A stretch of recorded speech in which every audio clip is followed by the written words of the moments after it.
What if I told you that the most important story in Game of Thrones wasn't about Jon Snow, Daenerys Targaryen, or even the Night King?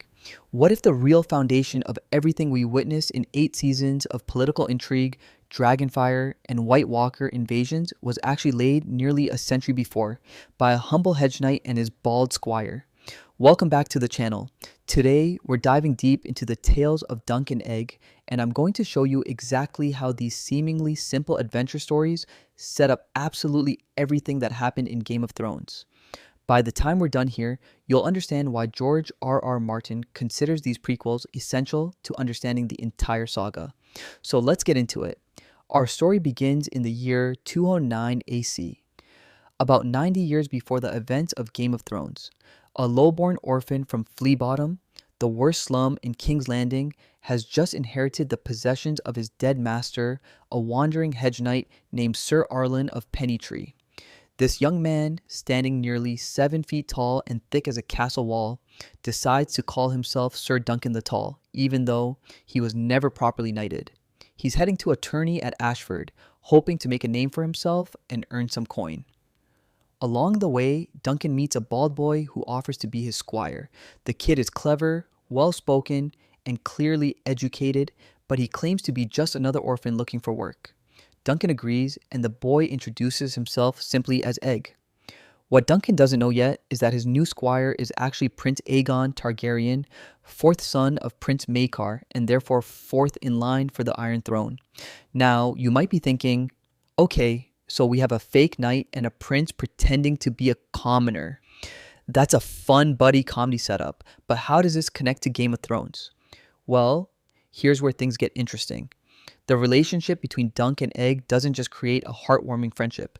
It literally reshapes the entire Targaryen dynasty and sets in motion events that will echo all the way to the birth of Daenerys Targaryen and the War of the Five Kings. At the Ashford tourney, Duncan witnesses Prince Aegon Targaryen, one of Egg's older brothers, brutally assaulting a common puppeteer girl. Aegon, known as Aerion Brightflame, is every bit as mad and cruel as Aerys would later become. He's the kind of Targaryen who gives the whole family a bad name. Duncan, being the honorable man he is, intervenes and strikes the prince to save the girl.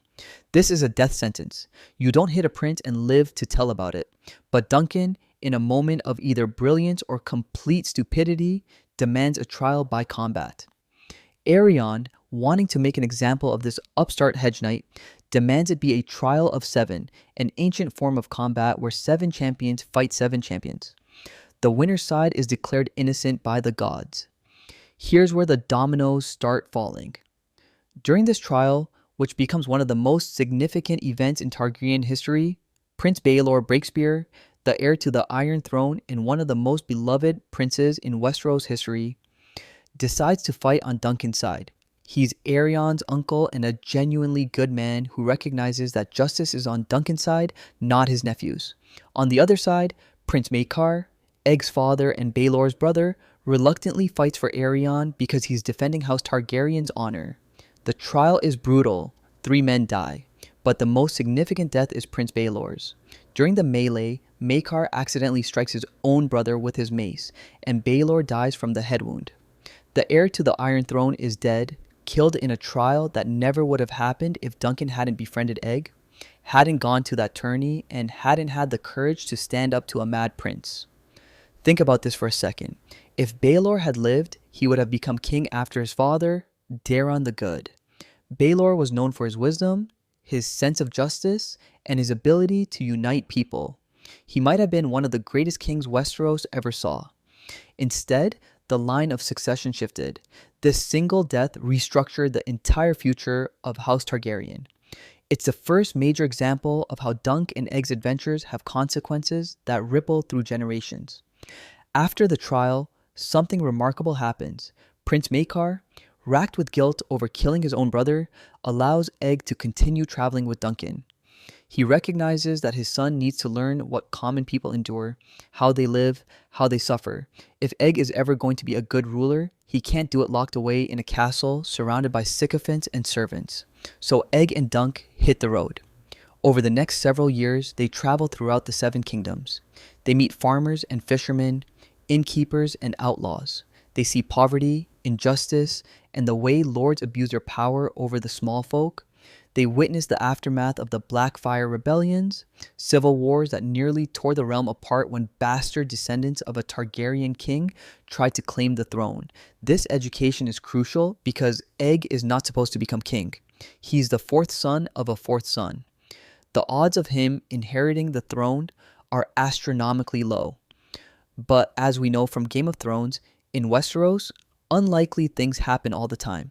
Disease, accidents, and poor decisions have a way of clearing paths to power that shouldn't exist. And that's exactly what happens.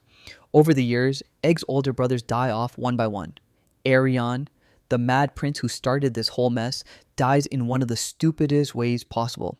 He drinks wildfire, a highly volatile and explosive substance, because he believes it will turn him into a dragon. Spoiler alert, it doesn't. It just kills him horribly. Aeg's other brothers meet similar fates through illness and accidents. Eventually, a great council is called to determine the succession after Aeg's father dies, and they choose Aeg, the most unlikely candidate, to be king. He becomes King Aegon V, known to history as Aegon the Unlikely. This matters for Game of Thrones because Aegon V is the great-great-grandfather of Daenerys Targaryen. He's also the grandfather of the Mad King Aerys. Every single major Targaryen character we meet in Game of Thrones descends from this man, this boy who learned to care about common people by traveling with a hedge knight. When Aegon V takes the throne, he tries to implement reforms that would help the small folk. He wants to limit the power of lords, reduce their ability to abuse peasants, and create a more just society. These are noble goals, the kind of things a good king should want. But there's a problem. The lords don't want to give up their power. They resist him at every turn. Aegon faces another challenge too. His children refuse to make the political marriages he arranges for them. His eldest son, Prince Duncan, falls in love with a commoner named Jenny of Oldstones and renounces his claim to the throne to marry her. His other children also marry for love rather than political advantage. This weakens House Targaryen's alliances and makes it even harder for Aegon to push through his reforms. Here's where we see the first clear connection to the themes that will dominate Game of Thrones. Aegon is a good man who wants to do good things, but good intentions aren't enough in Westeros. The political reality, the power of the noble houses, and the resistance to change make it nearly impossible for even a well-meaning king to create lasting reform. Sound familiar? This is the same trap that characters like Ned Stark, Robb Stark, and even Daenerys will fall into centuries later. Being honorable and wanting to do the right thing doesn't guarantee success in the Game of Thrones. Frustrated by his inability to force change through normal means, Aegon becomes obsessed with an idea. If he could bring back dragons, if House Targaryen once again had the ultimate weapons that allowed Aegon the Conqueror to unite the Seven Kingdoms, then the lords would have no choice but to accept his reforms. He begins searching for ancient Valyrian texts about dragon breeding. He sends expeditions as far as Ashai, looking for knowledge. He becomes consumed by this quest. Now, here's something absolutely critical that House of the Dragon revealed to us. In that show's first episode, we learned that Aegon the Conqueror had a prophetic dream. He saw the long night coming, the return of the White Walkers, the existential threat to all of humanity. He realized that only a Targaryen on the Iron Throne, commanding dragons and a united realm, could hope to defeat this threat. This prophecy was passed down from king to heir, generation after generation. It's very likely that Aegon V knew about this prophecy. His obsession with hatching dragons wasn't just about political power or ego. He may have believed that dragons were necessary to prepare for the coming darkness.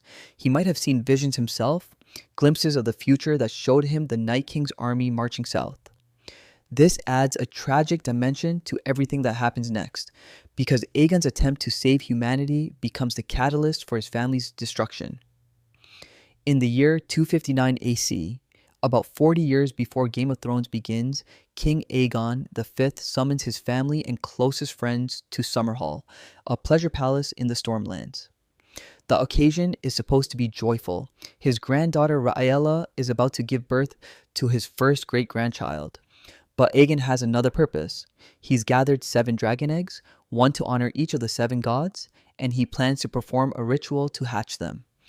Present at Summerhall are pyromancers, experts in wildfire. There's also a woods witch, a mysterious woman who has prophesied that the prince that was promised would be born from Aerys and Rhaella's line.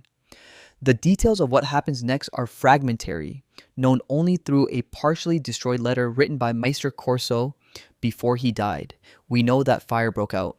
We know that it burned incredibly hot and spread incredibly fast. We know that the castle was destroyed, and we know who died. King Aegon V, one of the better kings Westeros ever had, perished in the flames. So did his eldest living son, Prince Duncan the Small, named after the knight who shaped Egg's life. And so did that knight himself, Sir Duncan the Tall, Lord Commander of the Kingsguard, who undoubtedly died trying to save his king and oldest friend. The Tragedy of Summerhall is one of the most important events in the backstory of Game of Thrones, and it connects to the main story in multiple ways. First, on the day of the tragedy, amidst all that death and destruction, Prince Rhaegar Targaryen is born. Rhaella gives birth during the fire, and her son comes into the world surrounded by smoke and flame. This is why Rhaegar later believes himself to be the prince that was promised, born amid salt and smoke, fulfilling prophecy. Rhaegar becomes obsessed with Summerhall.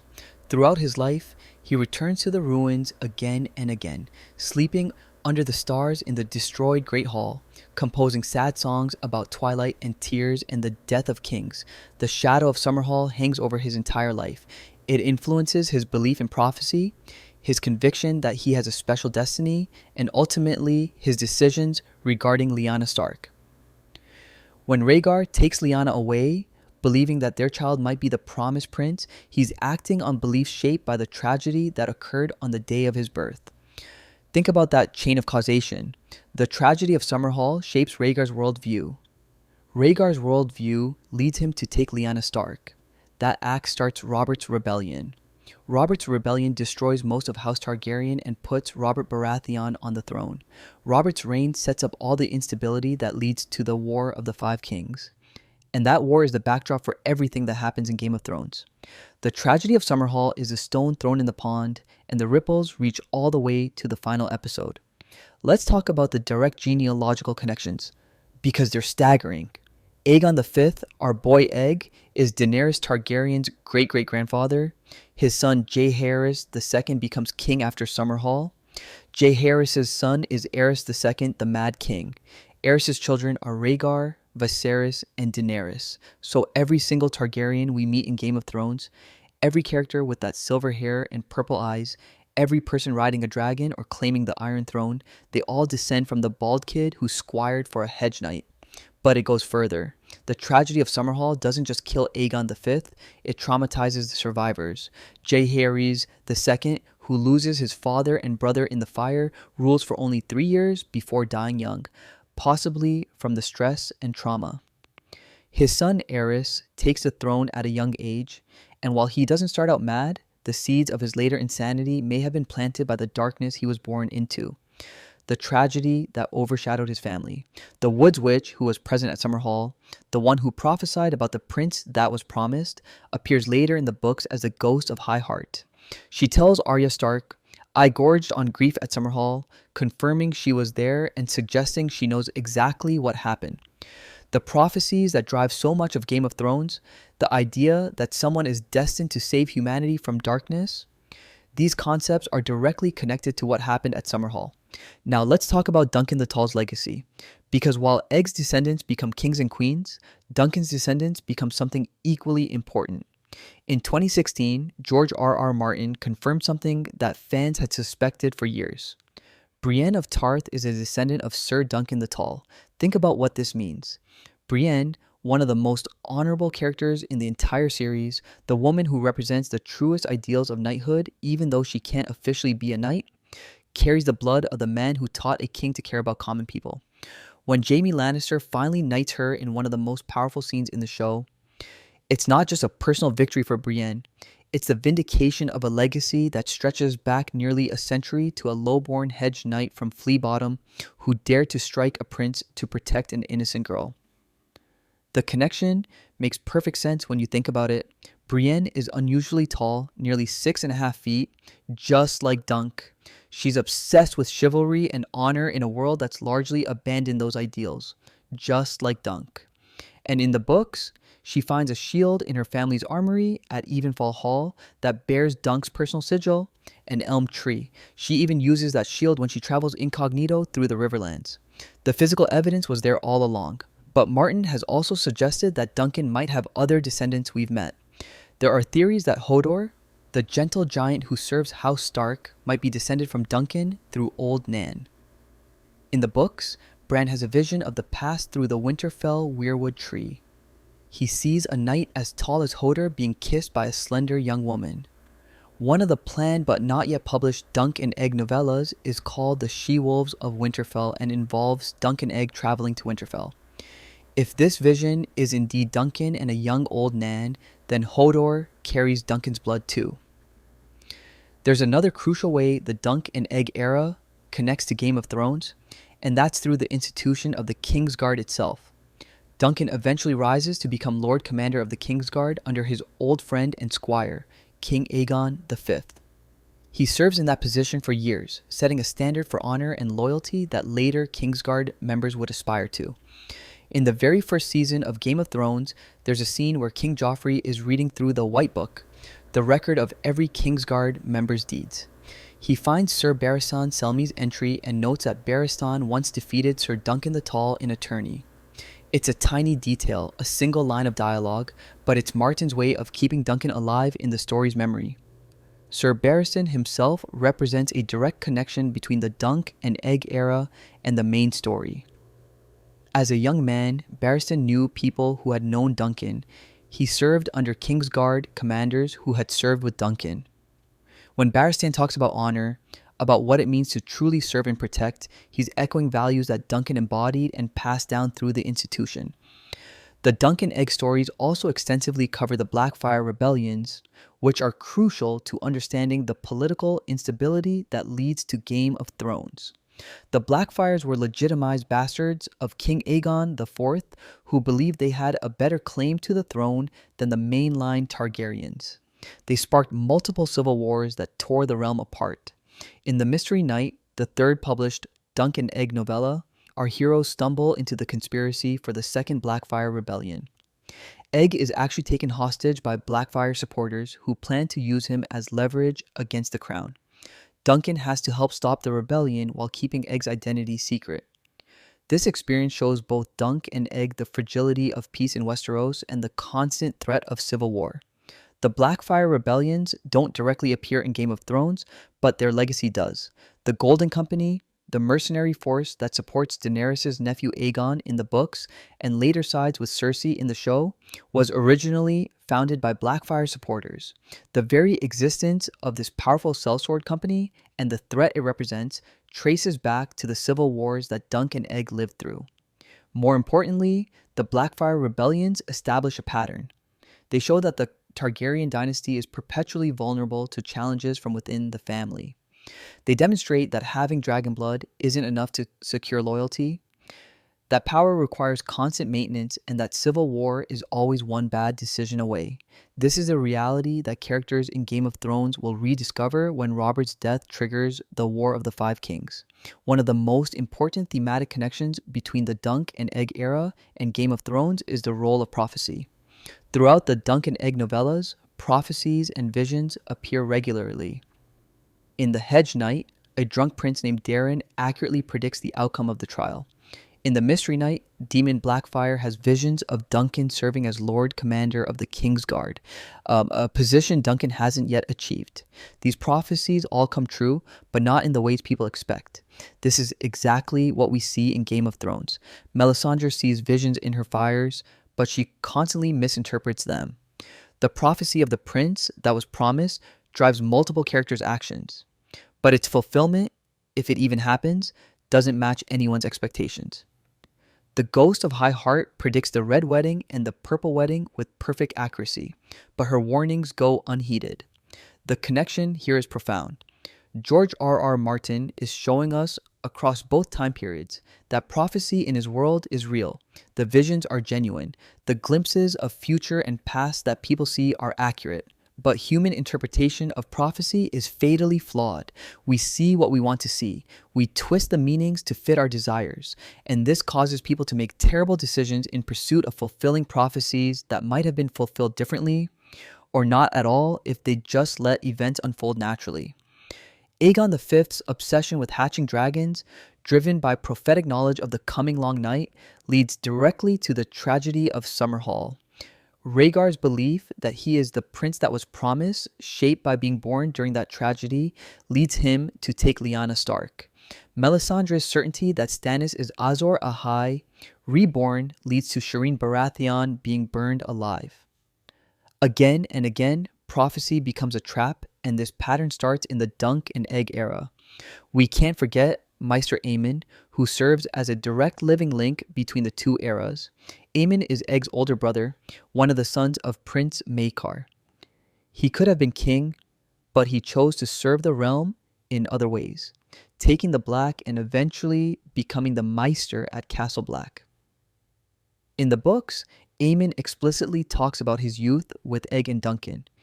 He remembers Duncan as that big knight he served, and he recalls drinking with them at the Quill and Tankard in Old Town. When Duncan escorts Aemon to Eastwatch by the sea, so Aemon can join the Night's Watch, it's one of their last times together before Duncan's death at Summerhall. Aemon survives into his hundreds, becoming one of the oldest people in Westeros. He lives long enough to advise Jon Snow, to meet Samwell Tarly, and to hear about his great-great-great-niece Daenerys hatching dragons on the other side of the world.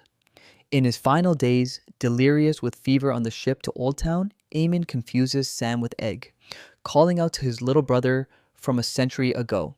This is heartbreaking and profound.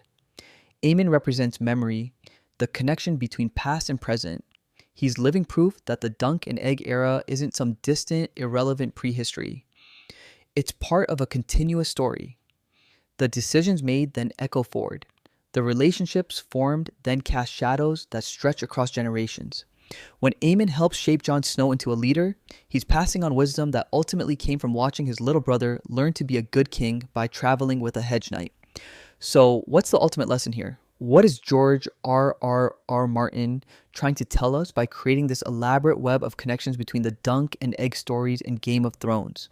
I think it's this. History matters.